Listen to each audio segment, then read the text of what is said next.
Righto, Smithy, we'll get into it. And 3, 2, 1. Welcome to the Matty Johns Podcast. And today, another special one-on-one as I'm joined by a man who in a year or two will probably be applying for the age pension, but remains one of the most, if not the most dominant figure in the game. And today we're going to go through Cameron Smith's amazing 402 NRL game career. We'll go through the years as things happen with Cameron, and we'll just handpick moments from games and moments from seasons, because if we get through everything, mate, they'll just have to turn the lights out on here, and he's got to get to Brisbane for Friday night to play the Broncos. But Smithy, welcome, mate. Thanks, Matty. Appreciate you coming up. Yeah, thanks for taking the time on a busy schedule. No worries, mate. Thanks for having me. I'm excited. Mate, congratulations, firstly. 402 games, but if you count Origins, Test matches, All-Star games, it's 504. Yeah. How are you feeling? I mean, I'm exhausted for you.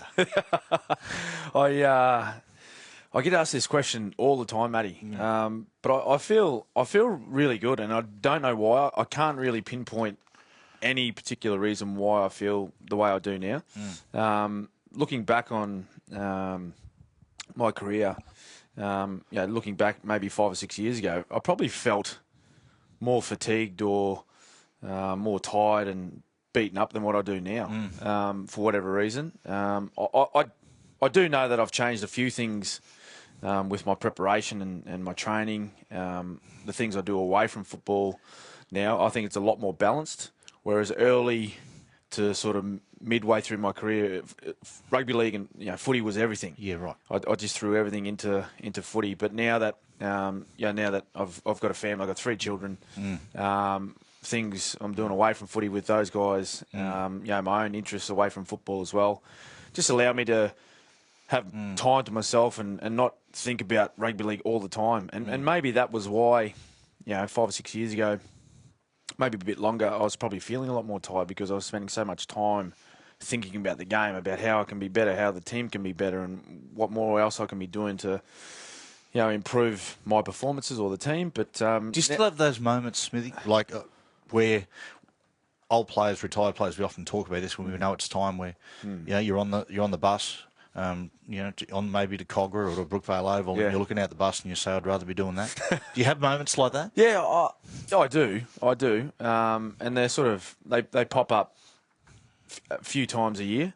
If you come off a tough week or a tough game and it's a short turnaround and you're not feeling as well as you'd like, you have those moments. But you have those moments when you're younger too. You're thinking, geez, I'd rather just be laying on that beach somewhere or just at home watching footy on telly rather than having to go out here and make 40 tackles or whatever it is. But that's only natural. But the thing about it is that, I'm a professional. Every player in the NRL is a professional rugby league player. We're paid to go out and perform. And when you hear those voices and you hear them saying, "Well, I'd rather be somewhere else," you just got to put it aside and go out and get your job done. How do you shut that noise off? Well, I think it's all through your preparation, really, and the work that you do, particularly in the preseason, and everyone's sort of the preseasons that we have in Melbourne are quite. I'd say, I was going to say famous, but I might say infamous. Yeah. So the grueling 3 or 4 months that we spend preparing for each season, it gets you ready for those moments where sometimes in an NRL season it's going to be a grind. You don't particularly want to go out on the training paddock when it's 8 degrees in Melbourne and blowing a gale and windy. You have to get up for a Friday night match off a 6-day turnaround. But these are the things that you prepare really well for in the preseason, which Craig Bellamy places a lot of importance on in that period, where it's not so much about looking at the end of the season and what we're going to be like in October or through September in the finals. It's about getting your mind and your body prepared for the grueling 25 weeks beforehand. In Craig Bellamy paying tribute to a 400-game career, he said that he said the most glowing tribute I can give Cameron is that the 400 games, I can't remember him playing a bad game. Indulge me. Indulge me. Give me your worst game. Well, Bellyache struggles to remember what happened the day before, really. So, give us your worst game you ever played. Tell us how it played out. Just let me roll around in it for a minute. Well, I think back to a game I played at Leichhardt, and for some reason we always were scheduled against the West Tigers Sunday Arbor at Leichhardt. And they're almost unbeatable there. You know, it didn't matter the form they were taking into that match to play us. It didn't matter where they were sitting on the ladder. They were just up for that match. The crowd, it was, capacity. There was people, sitting on roofs to see the game, sitting on the trees outside, and they were just, they just used to give it to us. And I just found it really hard to get into the game. I think I made a couple of poor decisions with the footy. I think I may have kicked out on the full early in the game. Fantastic. It was just a bludger of a game. I think it come down to, actually Cooper won the game with a field goal. And he may have had a couple of shots earlier. And I thought, they're onto him here. I might have a crack from dummy half. The old show to Cooper, come out on the left foot. It's perfect. He's set up. He's right foot on left foot. This is the type of game I was having. I've showed the ball to Cooper. And I thought, here we go. Turned around, and I forget who it was, but it was just a lazy rucky playing in the middle. He didn't move. So I've gone to put on. I've gone, no, I've got this 115-kilo bloke in front of me, and I've had a crack anyway. It ended up being a grubber. Went across the dead ball line, 7 tackles, and I thought, well, that's just the type of day. I'm picturing Craig at the moment. Me. One of those ones where he sprays. Yeah, no, there would have been a few more F-bombs being dropped there, but that's probably the one I remember. Well, that's all we've got time for today. I appreciate it. No, Smithy, your dad, let's go through the career. Your dad was a player and your dad was a coach. What sort of player was your dad? What sort of football? Yeah, no, he was. Well, you think of the more sort of traditional dummy halves. He's a little bit shorter than me, a little bit more squat and a bit stockier. Yep.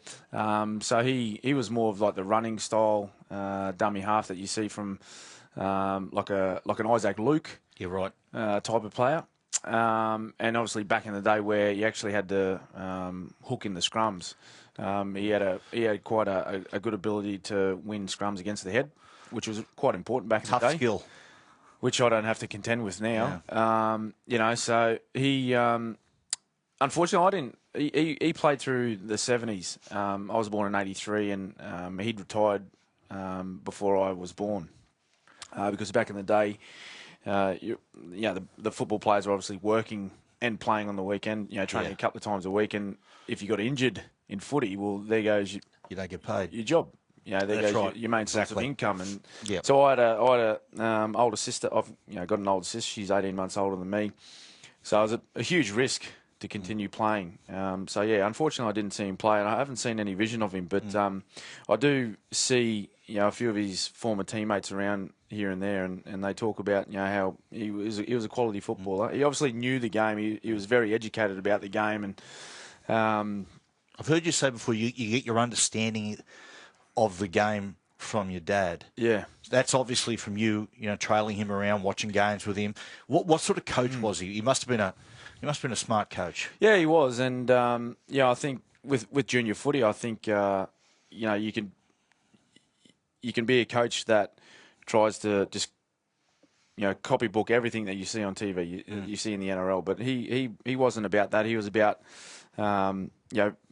instilling the fundamentals of the game, the basic skills of the game, so that all of his players that he coached were really strong in those basic skills, and then just to make sure that they all understood the game and the way it flowed, and to look for weaknesses in opposition. So, I learned all these things because when I first started playing at my junior footy club at Logan Brothers, the young fellas train early. We used to train at 5 or 5:30. And then my dad would be coaching, anywhere from like the 15s, 16s or 17s, a bit later on. So I'd finish my training session and I'd run over to Dad's team, and I'd either just sit around and listen to him talk to the team. They'd always have a bit of a chat in the dressing sheds beforehand about, what they were going to go out and practice and, what they wanted to work on. And so I'd just sit there as a little fella and listen to all this sort of dialogue about the game and things that, 6 and 7-year-olds don't necessarily hear a lot.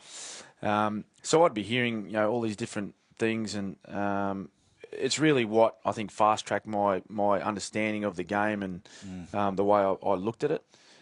So I'd used to spend, so many hours with him, not only at training, but then we'd go home and, footy would be on across the weekend on TV. We'd be watching it and something would happen, and, my dad he'd obviously have his thoughts on what had just happened, and he'd sort of ask me, "Hey mate, what do you think about that? What would you have done there?" So he's always picking my brain and sort of asking me questions. Were you Smithy? Were you a child prodigy? Did you play Australian schoolboys and all the rep teams? I never played Aussie schoolboys. No, and I know that was always something that young footballers always aspire to be a part of, that footy side. And I wasn't I wouldn't call myself a standout junior. I certainly had some natural ability, but there were guys that were, I think, better footballers at that younger age. Yeah. I played a little bit of sort of club representative football. Yep. Up in Queensland, but not a lot of schoolboy. The first schoolboys footy side that I played for was the under-15s Queensland side. Right. And we come down and we played what they used to call the test matches, Queensland versus New South Wales. Yep. We played the first test match against New South Wales in Penrith, and then we continued down to play the national championship in Queanbeyan, actually, which was interesting. A bunch of Queensland boys all got billeted out to families, and then we had to meet at a shopping centre in Canberra in the middle of July. It was a shock to the system, Matty. Yeah. We'd never seen sort of frost on the windshield or any frost on the ground, but that was a great experience to go away, and I wasn't even in the run-on side. I was on the bench, right, and that was the first time I'd actually played dummy half. You're right. I'd never played dummy halves. Yeah, I played 5'8". I played 5'8" all through my juniors, and I had a coach come over to Logan Brothers, who was involved in like the schoolboy system for a while, and he said, "Mate, I reckon you should have a crack at playing 9."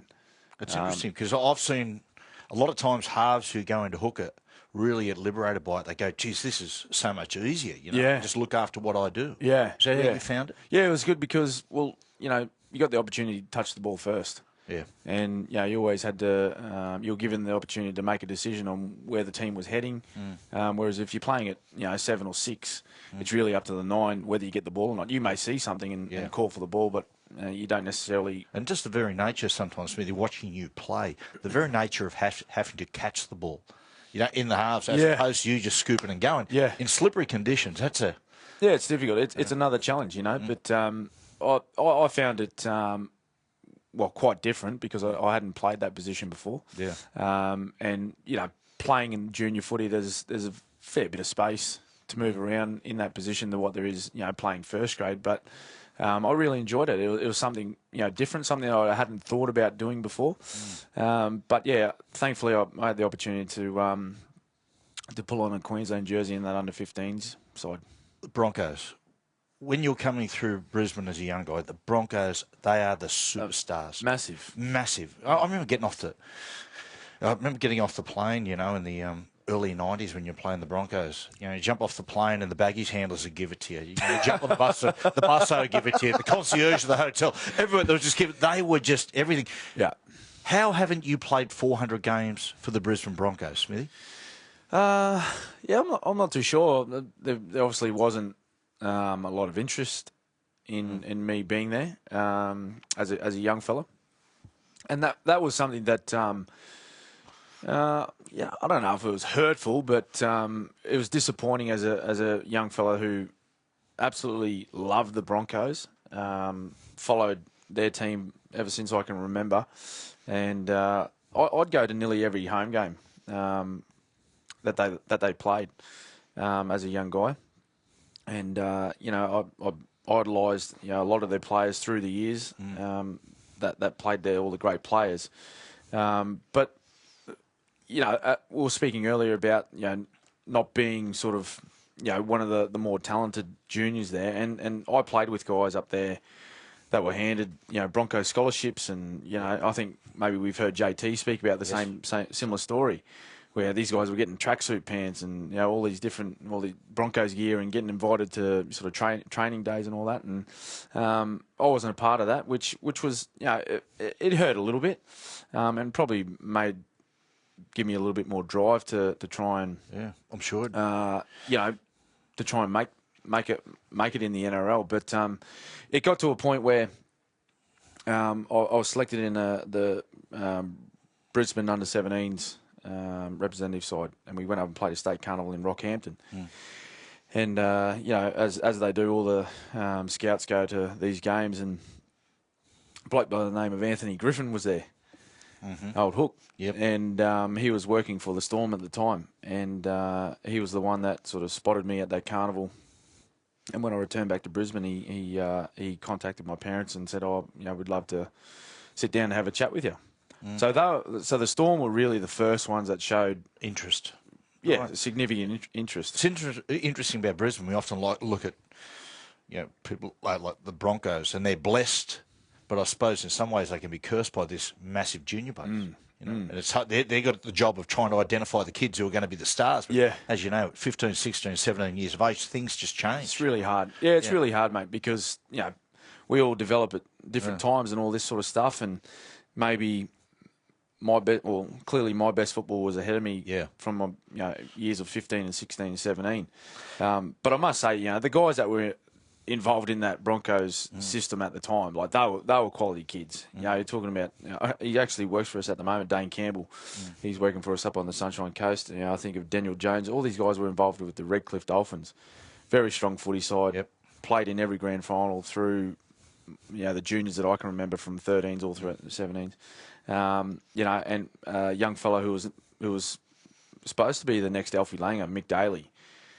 One of the best number 7s or best junior football players I've ever seen. Yeah, just unfortunately didn't go through with it. Yeah. Consciously or subconsciously, I don't know what you got the Broncos this week, and oftentimes your best games it's been against the Broncos. Is that coincidental? Probably not. Probably not. And it's not so much about a point to prove. I just really enjoy playing against the Broncos because returning home. Yeah, that's a big thing. Being able to play in Brisbane against Brisbane, family and friends are there. You're playing on what I believe is the best rugby league stadium in the country, in the world, and it's not. And like I said, mate, it's not about proving a point as to why didn't you pick me up when I was a young fella. There's nothing like that, but it's probably a respect that I have for the club and watching how big they were when I was a young fella, knowing that they were a powerhouse of our competition, and still are as a club. And you can see by the quality of the players that they still have today. Remember this? I remember going up there again. What used to annoy me about the Broncos is they were so it wasn't just that they were just so good. Is that even the people who, like Springer, who ran the water, even he thought he was better than you. You know what I mean? Yeah, I do. Springer, what a man, eh? But all the physios, they all thought they were better than you.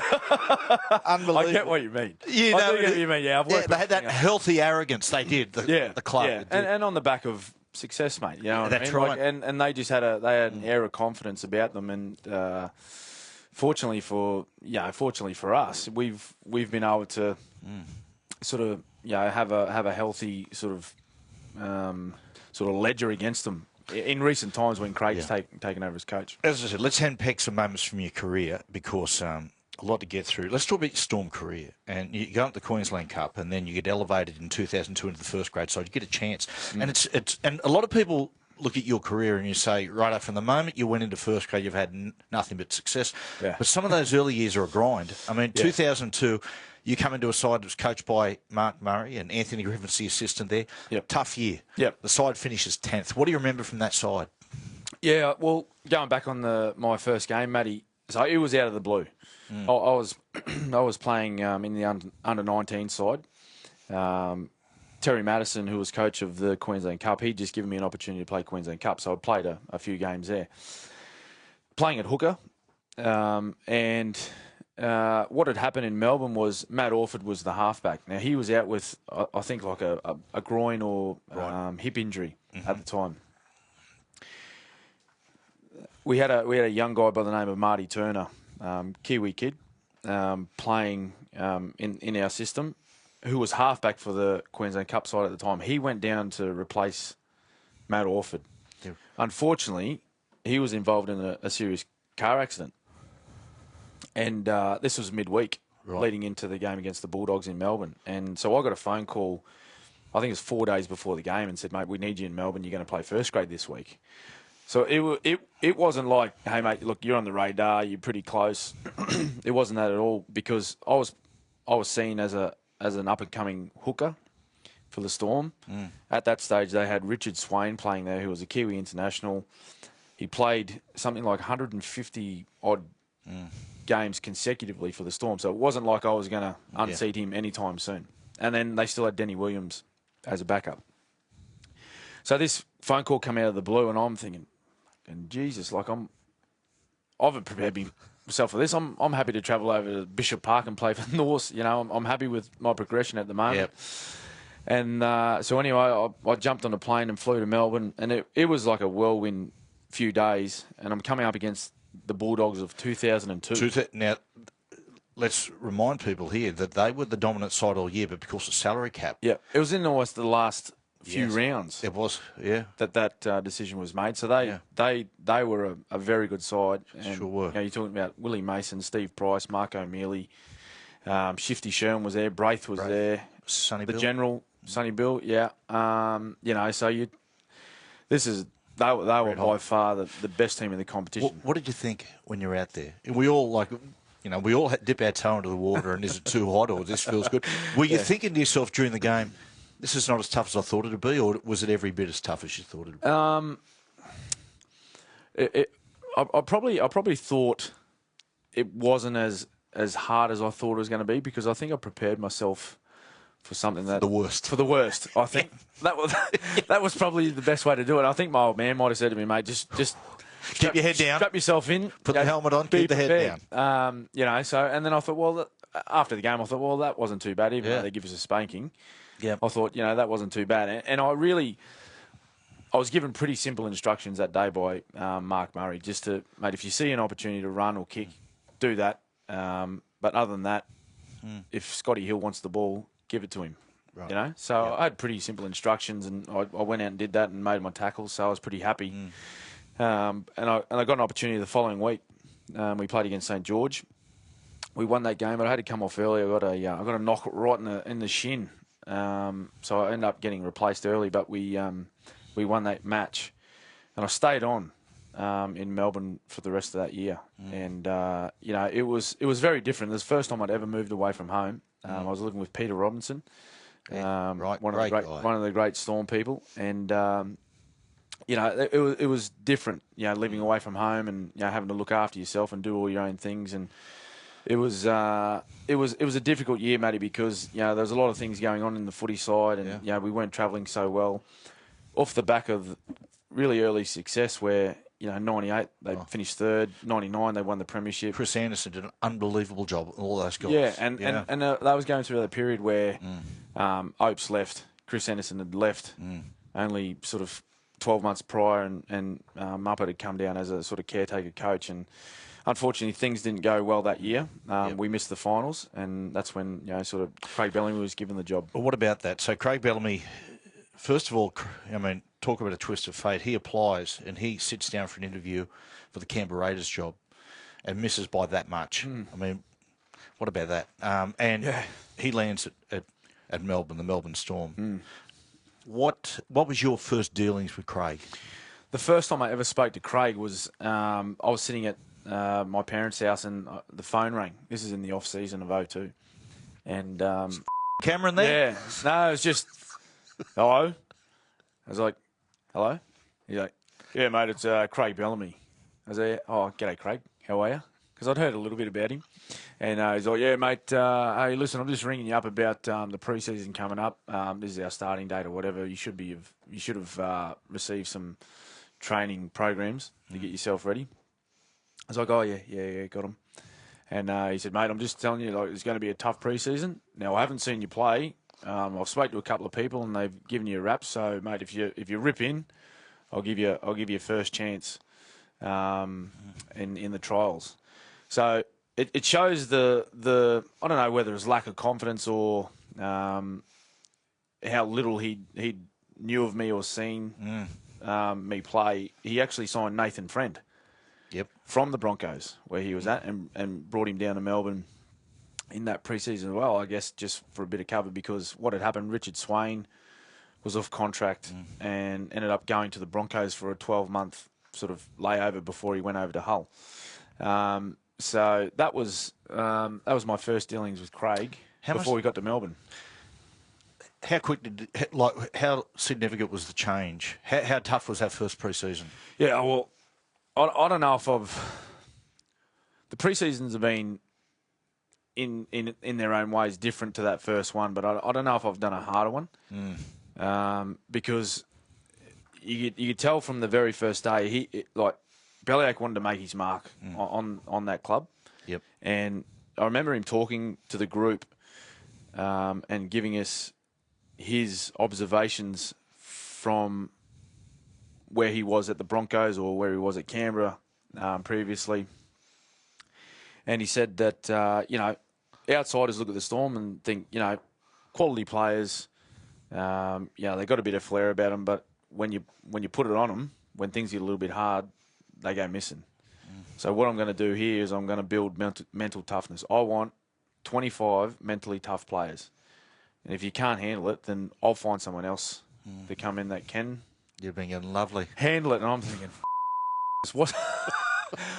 Who is this madman? Yeah, this isn't footy. Were you scared? Were you scared of him initially? I wouldn't say scared, Matty. I was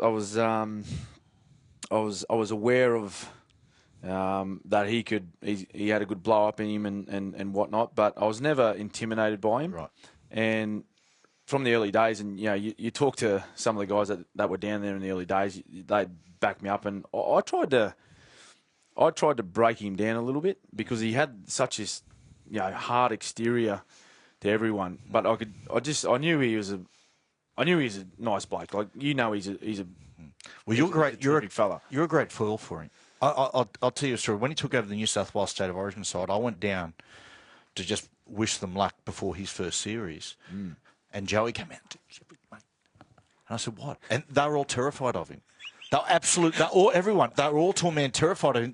They didn't see the soft interior. They only saw that tough exterior. They were all terrified, and that's where you have always been the perfect foil for him. You see the bloke underneath. Yeah, I've been able to, and I don't know how, and I don't know why I've had that ability to do that. But I just knew that maybe I just thought there can't be a human on earth that is like this 24/7. Yeah, there's got to be a good person in there somewhere. Yeah, and so I used to, I wouldn't go as far as taking the piss out of him in front of all the players, but I'd try and have a little joke with him and break him down. If he said someone opposition player's name wrong in a meeting or something, I'd G him up, and a few boys would have a laugh, and I'd just try and show the other players that this bloke. Yeah, he's not just this hard bloke that's just into us all the time. There's a human element here that actually cares about us as players and us as a team. Okay, how different is Craig Bellamy 2019 to Craig Bellamy 2003? He's weak as piss. Really? He'd be disgusted in himself. Mate, the things the boys get away with now, like a bloke like Cameron Munster, as you can imagine, like it's just. Myself, like guys like myself and Will Chambers, like Jesse Bromwich, who have been around the club and been around Craig for quite a while now, like we look at each other and just go, mate, how do these young fellas get away with this stuff? Yeah, right. But I think too, mate, that's a good thing because that was the 03 Storm side. That was Craig's first opportunity as a head coach. So he was making his mark, and that was the way he seen was best for him at the time to get the the very best out of his players. The way he coached, his style then. Yep. But as time has gone on and he's evolved as a coach, not only a coach but as a person, like grandfather, he understands that there's other ways or better ways to be a coach. And I think, you see results speak for themselves. Like, he's just, it doesn't matter what season it is or what our squad looks like. We've lost two of the greatest players that have ever played our game over the last 2 years, and we're still out there winning. He's still getting these young guys and all the players in our squad to be at their best every week. Smithy, for yourself, those early years, I remember coming up in my NRL career against guys like who I admired and were heroes like Mal Meninga, Ricky Stewart, Alan Langer, Greg Alexander, and being on the field and thinking, this is surreal. Yeah. For a bloke like you, who is going to be immortal, but did you have moments like that at the start of your career? Yeah, I did, mate. Well, first of all, like being in Melbourne and being around those guys was just surreal for me. Being involved in the first grade side, but I was lucky enough to get a start in Origin relatively quickly. Like I think I played like 16 or 18 first grade games. Yep. Before I was picked in the third game of 03. So quickly you're in first grade, NRL play quickly, and even faster, suddenly you're in Origin. Yeah. So then all of a sudden I'm in a side coached by Wayne Bennett. Gordon Tallis is there, Darren Lockyer is there, Steve Price, Petro Sivnasiva, Ben Eichen. These guys that are like not so long before, like I'm talking 2.5 years before, I'm sitting down in the stands watching them. I'm sitting in my lounge room, wanting to be these guys. And all of a sudden, I'm pulling on a Maroons jersey and playing against Suncorp. You're playing against Joey, Bedsy, Fitzy, Minnie, all a strong side. Jason Riles, Minnie was there. Yeah, all of these great players, and I played against Freddie.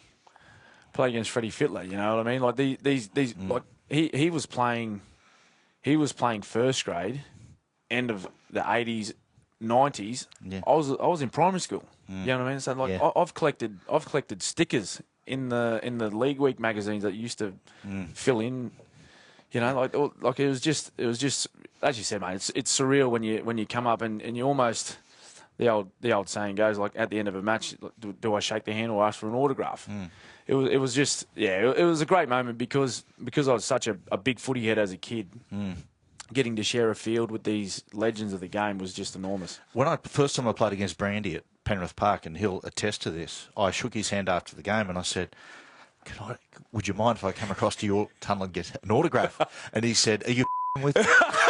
And I wasn't, because I had his book 5-Star Brandy. So after the game, I went to walk into the sheds and Gus was there, and Gus went, oh, sorry, mate, what do you want? And I said, I'm just after Greg Alexander's autograph. To get up. Me, in you go. I know. I've still got the autograph at home. Yes. You got it. Well, how did you feel? How did you feel after that State of Origin game? Or did you have the sense or firstly the question, okay, your first NRL game, you're out there thinking, this is not as tough as I thought it'd be. Yep. How did you feel in your first Origin game? Was it the same? Hardest game I'd ever played in my life, and possibly still is. Given where I was in my career at the very beginning and then getting thrown into an Origin game, it was a dead rubber. But you're still playing Origin, you're still coming up against, that New South Wales side. They, out of the 17, they probably had 10 Australian players playing for them. So it was almost like playing against the Aussie side. But it was the hardest match I'd ever played at that point, and possibly still is. Interesting. Early in 2006, I started to work with Cooper Cronk and went down. I remember the first training session coming down and working with you blokes. And I went back to Sydney and I went and had lunch with Joey and I said, wow. Because you had all these unbelievable young talents that were about to enter their peak years. And that year, 2006, yourself, Slater, Inglis, so on. And, you win the State of Origin series that year with Queensland, make an amazing run. You represent Australia for the first time, and you win the Dalian medal. Mate, that's a decent season. Yeah, no, it was a big year. It was a really big year. And, the Storm stuff, that was when everything sort of come together for us. Yeah. We lost very few games that year. It was just quite an unbelievable season by a club team, and all off the back of the hard work that we'd done in the lead up, and I think Cooper, that was his first season as 7. He'd done a wonderful job for us that year of just coming in and looking after himself. Yep. Making sure that he played well every week for us. I can't remember him playing a poor game for us in that season. He played very few poor games throughout his entire career, but he just knew that his role as a new number 7 was vital to what we were going to do that season. The Origin stuff, again, that was clearly a really important series for Queensland. We were looking at being the first side ever to lose 4 consecutive series in a row. I remember you losing the first game. I was working on the footy show and I was doing a filming with Fatty, and the side was announced in game 2, and Fatty said, "Wow, Mal's gone for some young blokes here." Who decided? Mal said, "I'll bite the bullet and bring in all these young guys." Yeah. A lot of Queensland legends, that I remember there was a lot of commentary around, people saying, "What's he doing?"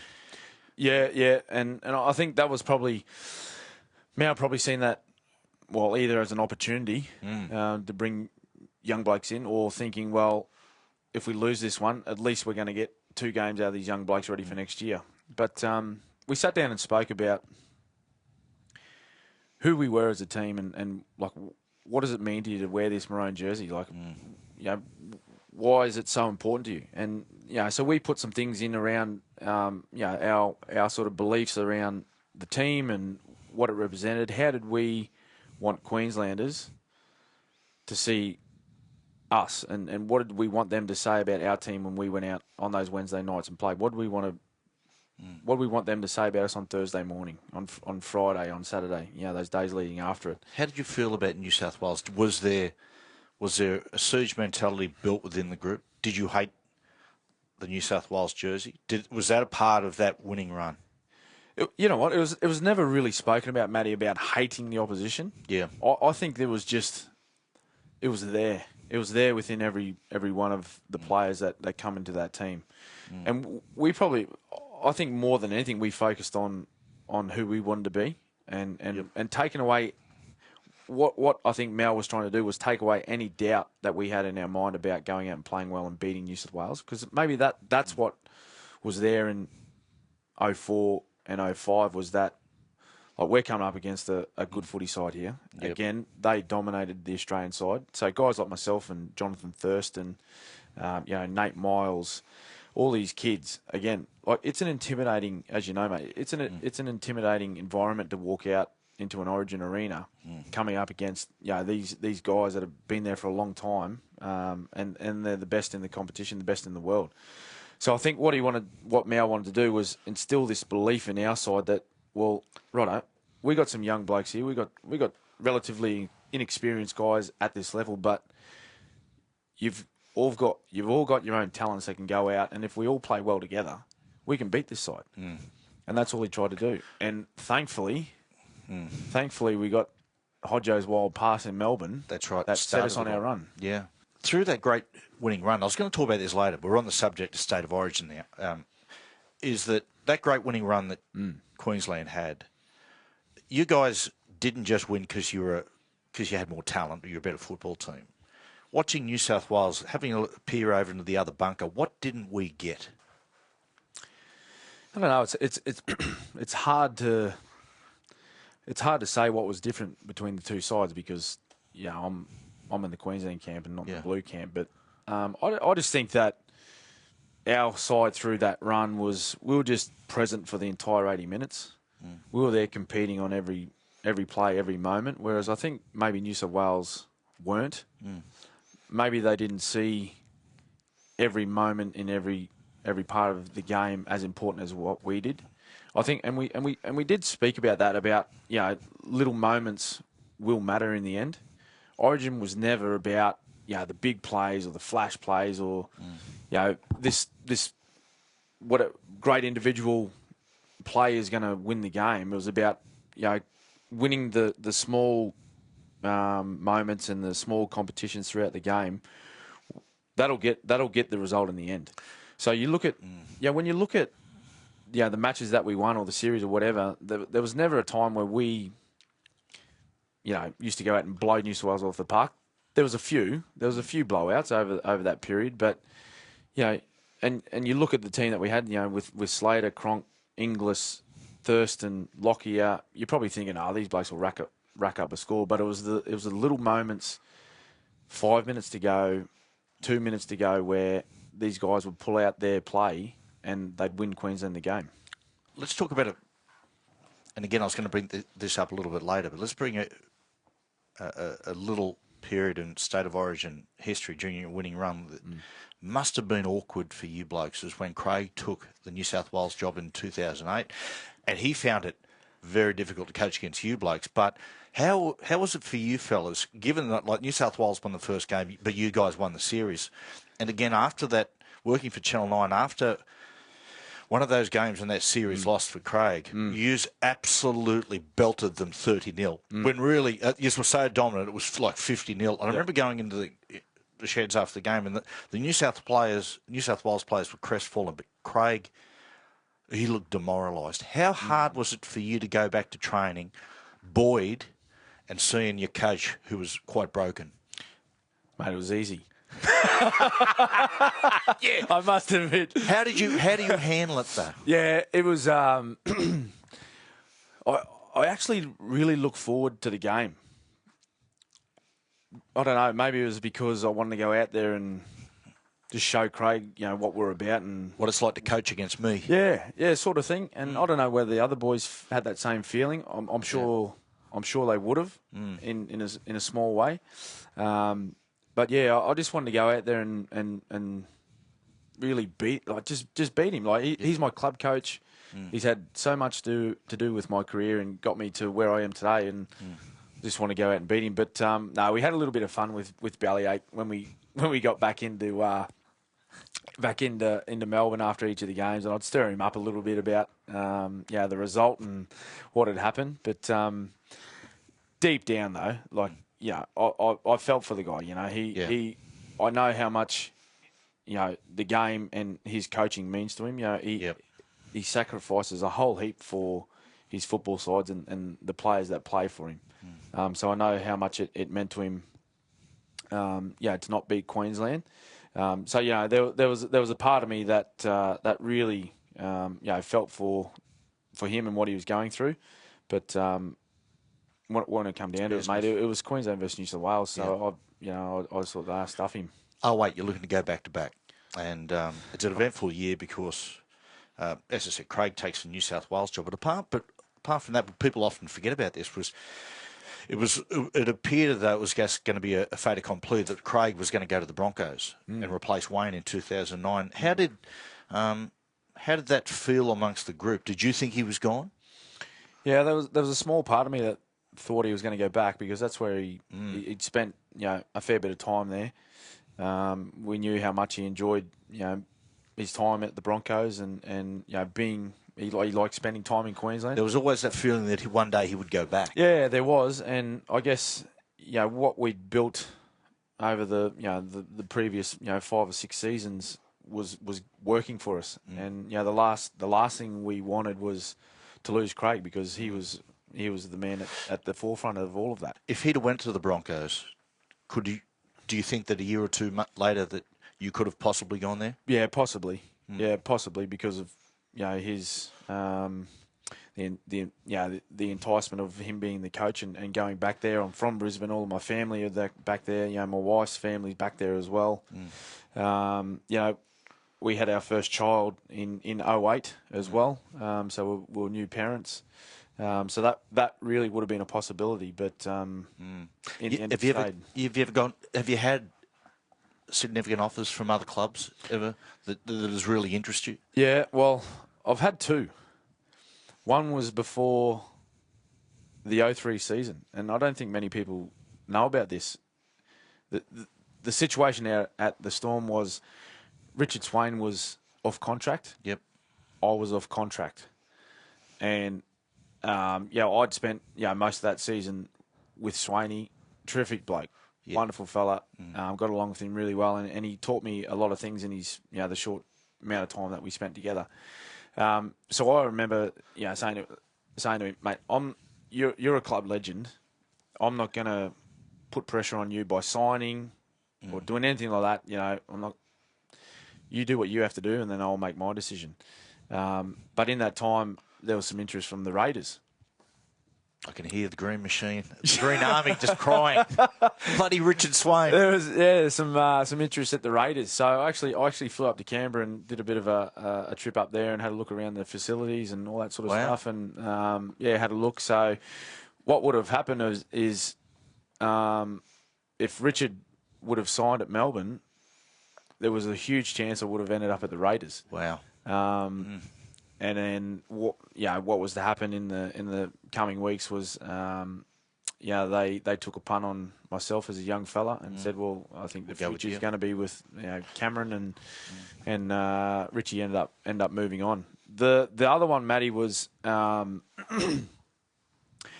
was just after our third child was born, Matilda, and I could see that things were becoming more difficult for my wife in Melbourne. Managing, looking after 3 young children. I was away every second weekend on top of hard work, on top of Origin, on top of through that period when the kids were born. I was involved in World Cup 08, 4 Nations 09, 4 Nations 2010, 2011. I think we had another tour. 2012 was a one-off, and then World Cup again in 13. So on top of the Origin series where you spend that 7 weeks away, and the regular season, I could see the pressure was building at home, and so it got to a point in around the end of 2013. In my head, I was like, "This is like." We can't stay here. Like, I got to get home and get some support around Barb and the kids and so that was when the Broncos. It was a reality that I was going to end up playing there, and it wasn't until I'd spoken. Barb grabbed me, and she knew that I was uneasy with the position that we're in, and thinking going back to Broncos or whatever, and she said, mate, like I can see that something's troubling you. You haven't been yourself, whatever, and what's going on? I spoke to her about the situation, and she said, look, tell me where you'll be most happy, playing for the Storm or playing for Broncos. And I said, well, I'll be most happy playing for Storm. When I started here, I said I wanted to be a one-club person and play out my career here. And she said, well, play for Melbourne. I'll make things work here. We'll get by. That's a great sacrifice. So, huge sacrifice, mate. Huge sacrifice. So, thankfully, we had that conversation, and I ended up going back to the club and said, listen, I want to stay on. And, that were the two times. Storm wanted to put testimonial on for Barb, I'd say.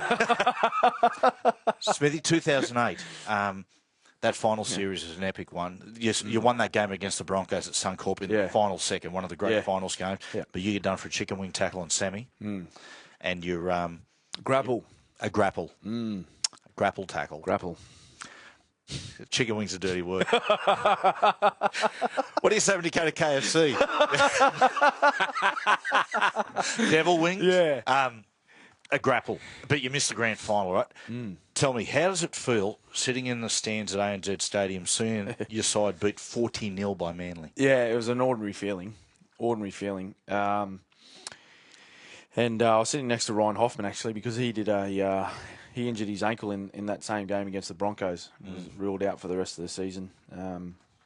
But it was a really low point in my career. I've been very fortunate to have a lot of highs, but if you've played for as long as I have, you don't go through that amount of time without experiencing some lows. But it was really difficult to sit through that game. Watching what the boys were going through and knowing that I'm fit and able to play, but I've been banned. I can't get out there and do anything about it. I just felt helpless, and I remember when that full-time siren went, I walked out on the field, and I really didn't know what to say to any of those players that went out there and put in so much effort. But I'm sure. The feeling amongst that 17 players was pretty bad. But I think that going into 2009, that sat in the back of my mind. That entire year was that I'm gonna make up for that game I missed out on. That's one of the things about the Melbourne Storm. I think in this era of dominance, 4 or 5 times you guys have been eulogised where they've said, "Well, there you go. That's the end of the run."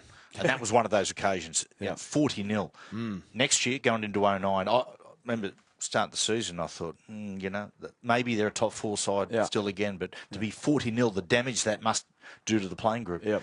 You pick up Jimmy Maloney, you pick up Finchy, pick up some new players, and they always contribute. What is it about the Melbourne Storm, Smithy, that when you bring a player in, regardless of what's happened elsewhere, they always come to you blokes and they play well. Yeah. They play great.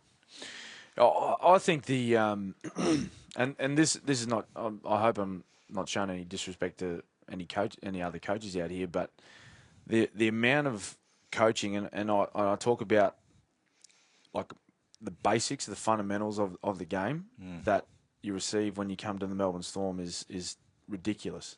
You know exactly what needs to be done on the weekend. You know exactly what's coming from the opposition. Yep. All the small things that you need to do to get your job done as best you can in your position, you're taught.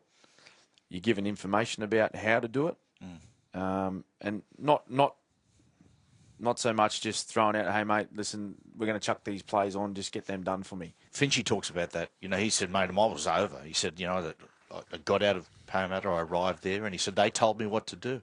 Bellyache said, "It's Smithy's ball, he'll go and do what he wants, but then it'll go to Cooper, and Cooper does that." He said, and if he doesn't want it, and he doesn't want it, and he doesn't want it, and Slater doesn't want it, then the ball will go to you. And he said, "What'll I do with it?" He said, "Give it to GI."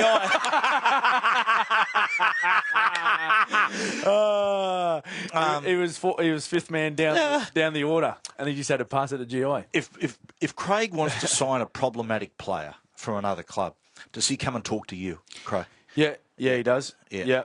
He's done that a few times. And you ever blocked a move? Have you ever? No. I've never ever blocked a move. I give him my opinion, both as what I see that person as a footballer, and if I do know anything about him as a person. Yeah. And then it's up to him. Yeah, it's up to Craig, and I'm sure he's done that with the other senior players there. Guys like Billy, Hoffy, Coops, in their time at the club as well. But I think that's important because you need the players. We're the ones out there when you're asking some for some help on what your thoughts are on other players. Potentially coming to your club, it's best to get the thoughts of the guys out there playing against these blokes. Yeah. It's different from looking up in a coach's box down and watching them do their thing compared to what we're seeing on the field face to face. You got to wear the bruises with them, and as we said before, you win that grand final, you bounce back against Parramatta, win in 09, 2010, Smithy, and halfway through the Storm season, you're caught for the infamous salary cap scandal. When did you find out what was taking place? So we were on the training paddock, and we were based at Carlton, the Carlton Footy Club's stadium. Optus Oval. Optus Oval. Mm-hmm. Used to be Optus Oval, and so we were out in the training paddock. We were probably 4 days before the game. And we're doing a skills session and a bit of other stuff. And Craig wasn't on the field. And then I was having a bit of a joke with a few of the boys thinking, hey, he's around here somewhere, because it was an old stadium, still had all the grandstands and the seating and all that. And I said, hey, boys, make sure we're on today because he's here somewhere watching. He's here watching somewhere. I was thinking he might have just been hiding just to see how we go without him there. And I remember we finished the drill and Steve Kearney called us in and he said, hey boys, listen, we're not doing recovery or, don't get just from the field, just go straight to the team room, the team meeting room. And Craig's in there. He's going to address you. And then when I heard him say that, I thought something, sort of pretty bad had happened personally, right. with Craig or his family or something. So we get in there and didn't know. And then, so anyway, Craig walks up, and still at that moment, the look on his face, I could tell something really bad had happened. And so, I was sort of preparing myself for some pretty ordinary news, personal news. And then he pretty much just said, "Hey boys, we got some some bad news from the NRL." And he pretty much just laid it out straight away. We've been given a penalty for salary cap breaches.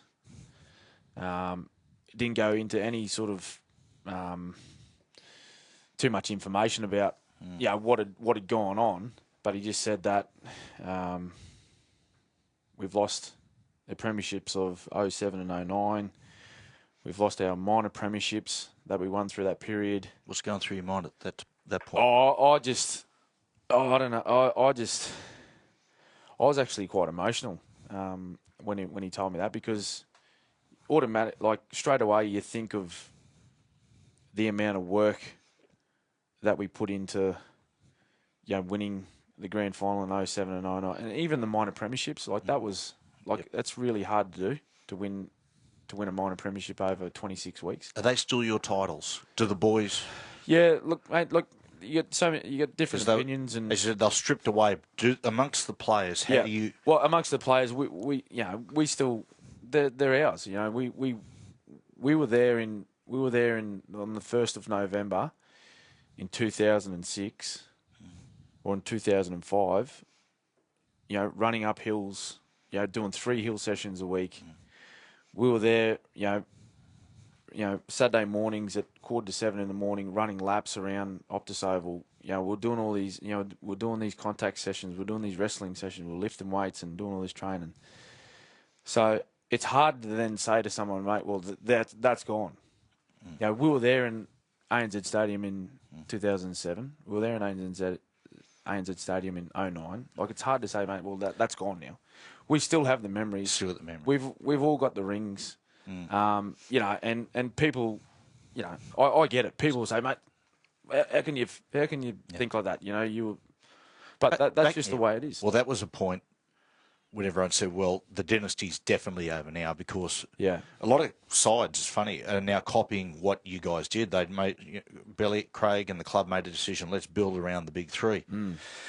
Billy, Cooper and Cameron, and everyone said, well, this can't work, and you made the Final Four in 2011, and you win the competition against the Bulldogs in 2012. Yeah. Is that your most cherished title, that 2012 one? Yeah, I think so. And 2011, we finished minor premiers that year. Yeah, right. We lost 14 players from our squad in 2010. And how did you think you'd go that year? I knew off the back of previous years, the way we work in preseason, we'd be competitive. Yeah. And if we went in and played well and played consistently, we'd be competitive. But probably exceeded, most of our expectations finishing minor premier that year. And I think it probably showed the amount of effort we put in to get to that point at the end of the season to finish first. It probably took its toll through the finals. Yep. And we unfortunately we bowed out before the grand final. But to then bounce back in 2012, and for it to go the way it did, and to win that premiership, I think it is, Matty. I've said it a few times that 2012, luckily enough to be the captain, be able to lift the premiership trophy, on grand final day. When I lifted that up, it was a feeling that I hadn't felt before. And maybe it was because of it was a bit of a sort of up yours to a lot of people, mainly not the people that imposed the penalty, but the doomsdays that thought, well, these blokes are gone. It'll take the Melbourne Storm a decade to recover from this. Wipe them off the map for quite a long time. Just forget about them. Smithy, as I said, it's very hard to get through everything here, but let's go. Let's skip forward. 3 intriguing seasons here. 16, 17, 18. 2016 grand final, you make something like 74, 75 tackles against the Sharks. The Sharkies get you in that game. Yeah. I don't know where I heard. I'm only speculating here. I might be wrong. But after the game, they said you were quite distraught after the game. You believed you missed an opportunity? Yeah.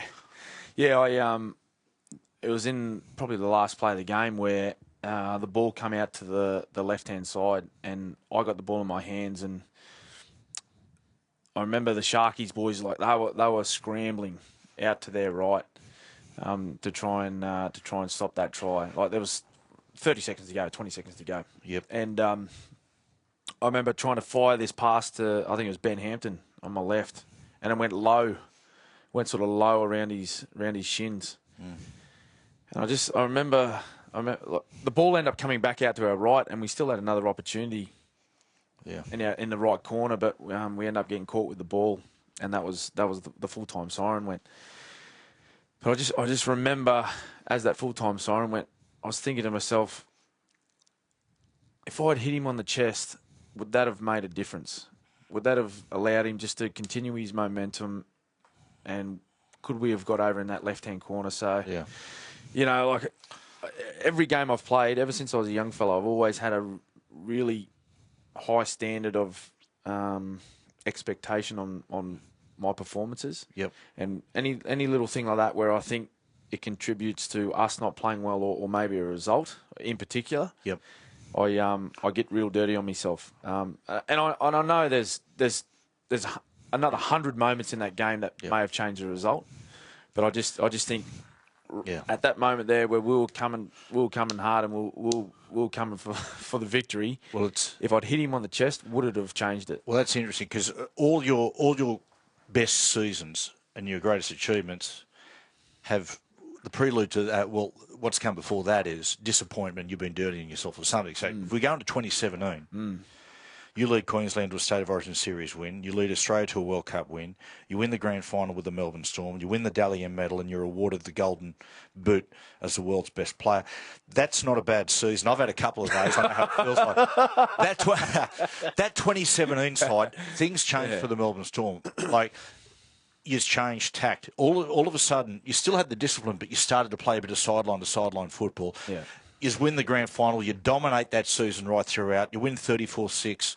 Is that the best Melbourne Storm side, the most talented one you played in? Yeah, it's hard to compare, Matty. But I'd say that would probably be the most complete Melbourne Storm side. Yeah, and the way we played our football that year, it had a real balance of, as you said, disciplined, direct, very simple footy with the style of using our shift and our wide passing and moving teams around. Yep. And at that start, like 2007, we were probably the first team to sort of start that style of footy. Yep.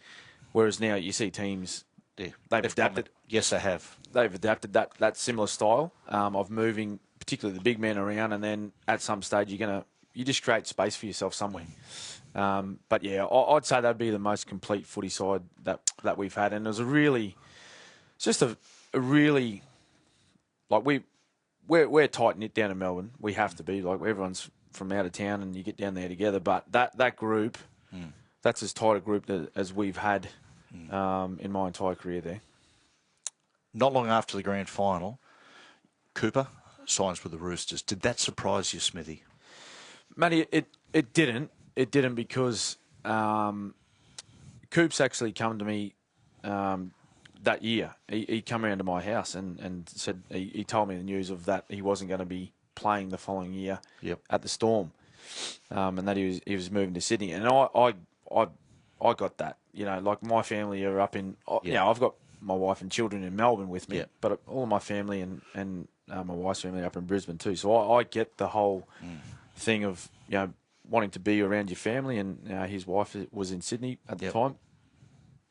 So I totally got it. And the shock of, like, was there a shock that he signed with the Roosters? No, it wasn't, because I knew that if he knew that he still had some footy left in him, he was going to play somewhere. Yeah. He was going to play somewhere, whether it was West Tigers or Cronulla or whatever it was. Well, as you know, Smithy, like, rugby league is soap opera for men. Right, It's like an Italian soap opera. We just love it. We roll around in the dirt. We love it. And the biggest story, one of the biggest storylines in 2018 in that soap opera is Cameron Smith versus Cooper Cronk. Yeah. Was that difficult? Did that wear you down? It didn't wear me down. No, it didn't. It was difficult because, I've spent my entire football career as a teammate with Coops. Yeah, we joined the Storm at the same time. I used to drive Coops from the south side of Brisbane over to the north side of Brisbane 4 times a week. So we've been mates for a long, long time. It was difficult to listen to innuendo and all these different theories on our relationship. That was difficult, but it didn't wear me down. It didn't wear me down at all, to be honest. It was just unfortunate that people wanted to keep speculating on what it was. Our relationship was. Going into the 2018 grand final, there was a lot of talk that Cooper wasn't going to play, which turned out they said it was a shoulder injury, and they're playing Ducks and Drakes, understandably so. Ended up being a cracked, scapular injury. Yeah. Did you know he was going to play? I knew he was going to play when it was a few days before the granny, and we were doing weights near the Roosters headquarters. Yep. Near the SFS there. And it was in the rugby union headquarters there. Yep. Right, we were in that gym. And we were doing weights. I don't know if Coop's seen us. I reckon he did, but he come walking out of his car and walking up the steps, and he was moving fine. Yeah, right. You could tell he wasn't nursing an injury that they'd said. But I think in my mind, I knew all along that he was going to play because I'd been teammates with Coots for a long time. I've seen him play through injury. Yeah. I've seen him play through serious injury. And I knew that no matter what had happened, he was going to get up for a grand final. There's no way he was going to sit that out. So I just know the competitive beast inside him and that he wanted to be there to try and make a difference, which he did. Significant difference. That grand final night, you've got great instincts, Smithy. Great players have great gut instincts. You feel things. Did that opening first 5 minutes, did you feel like we're in trouble here? A little bit. Yeah, a little bit. Not so much we're in trouble that we can't win, but I was thinking, we need to try and change things pretty quickly here, or else, the game will go away from us pretty quickly. And that's probably the most disappointing thing, Matty, is that we weren't able to, sort of get back any sort of momentum or particularly field position. The Roosters did such a great job of, making us camp down our own end. Luke Keary was outstanding, particularly with his kicking. Yeah. He just did a fantastic job, and they all, that was the best game that the Roosters played all year in 2018, and that's what needs to happen in grand finals. It's you need a little bit of luck to get there along the way, but once you get there, you just need your best game in that 80 minutes, and they certainly did that. And that's I made mention after the game, and some people find this hard at times to say, but you just had to give credit to the Roosters. There were some things that we didn't do so well, and in hindsight, you'd change a couple of things, but we come up against a very good football side that night. You've lost grand finals in 06, 08, which you've watched from the stands, and that one in 18. Does any one hurt more than the other? Well, 08 was difficult for its own unique reasons. I think 16 hurt. Yes. Yeah, right, 16 hurt against Cronulla because we were quite confident going into that game, and it was quite similar to last year against the Roosters, where Cronulla won that game off the back of their first half effort. They we had very little football. We used a lot of energy in that first 40 minutes just to try and, keep them away from our try or not scoring.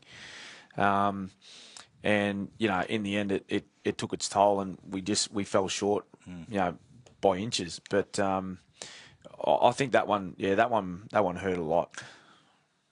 The disappointment of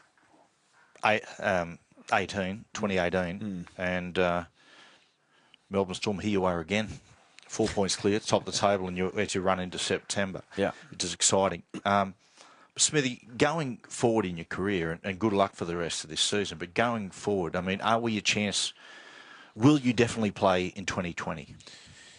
Yeah, I'll be playing. Yep. What about post that? Are we a chance to see 450? Oh, do you think it could happen? Well, it could, and I've always been one to, never say, I can't do something. I've always looked at things with an open mind, and 450, it's doable. Well, if you do 450, most do 500. You look good in red and blue as well, by the way. Oh, mate, I don't know. They'll have to wheel me out in the bloody wheelchair or something. What about post-football, Smithy? I've seen you do video sessions at Melbourne, and you're fantastic. Could you see yourself being a head coach? No. I can answer that one straight off the bat for you, mate. Okay. I could never be a head coach because I look at coaching, and I think if you want to do something in life, you want to be the very best you can be at it. And I just think that I look at Craig Bellamy. I've played 401 games with him as my coach. Okay, the other two were with Mark Murray, NRL games. And I've seen the amount of work that he's put into each one of those matches. Like he sacrifices so much of his life and like his family time and all that sort of stuff just to have us prepared each week the best we can. I just don't know if I'd have that same commitment, And so I don't want to say, yeah, righto. I've played the game for a while. I've played a few games. I understand the game. I'll have a crack at coaching and not throw myself completely into it. That would be my fear. Yeah. So I don't want to do that. As far as like coaching is concerned, though, like I still have an interest in, working with some more specific sort of roles in a team. Maybe working with dummy halves, or leadership roles or captains, whatever it is. I'm really enjoying, and maybe it's something that's helped me over the last couple of years as an older player to continue that hunger to go out and play well and trying to improve is working with guys like Brandon Smith and another young guy at our club at the moment, Harry Grant. Yeah. Working with those young guys to try and develop them and upskill them and speed their development up into consistent first graders. That's I've really enjoyed that part of footy. A question from opposition fans: could you see yourself going into refereeing?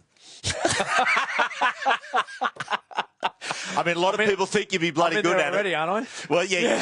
402 games in. Geez, I have it.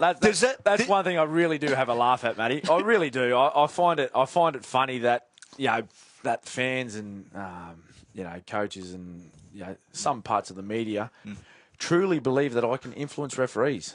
I find it hilarious. I actually do, and I have a giggle to myself every time I see something said about it or whatever. But you know what? Do I play the game? We all do. You know what I mean? Like you're out there and you have a chat with the ref. You have a bit of a joke with them or whatever, and you say to them, mate, they've had 3 or 4 penalties, mate. We need one. They're not doing that because I've asked them to. You know what I mean? You just remind them. You plant a seed, and that's being competitive. Yeah. That's just trying to get the best for your team. And I remember saw Tooves the other night, and Tooves was talking about it. He said, mate, that's what you do. I mean, Tooves was the best. He had a different tact where you'd sort of buddy up. Tooves would be all like, scream out. You're absolutely, finally, Smithy, you're absolutely certain to be named an immortal in the very near future. Is that important to you? You know what, Matty? I haven't actually thought about that. I know it's been spoken about a fair bit, and it gets spoken about a lot. With a handful of players, particularly in the modern game. Unfortunately, I didn't get the opportunity to see a lot of the greats from the early days. Yeah. But that's for other people to decide. Is it surreal to hear about it? It is, and I don't. At times, I feel uncomfortable being mentioned in the same group as those other men. But I think it's for other people to decide. And if I'm lucky enough or fortunate enough to be involved there, at some period in time, I'd be very honoured. Smithy, congratulations on the career, and still a fair bit to go, mate. Hopefully. Still a fair bit to go. Hopefully. Thanks for joining us today. Thanks, Matty. Good on you, Smithy. Cheers, mate. Thank you. This has been a Fox Sports production.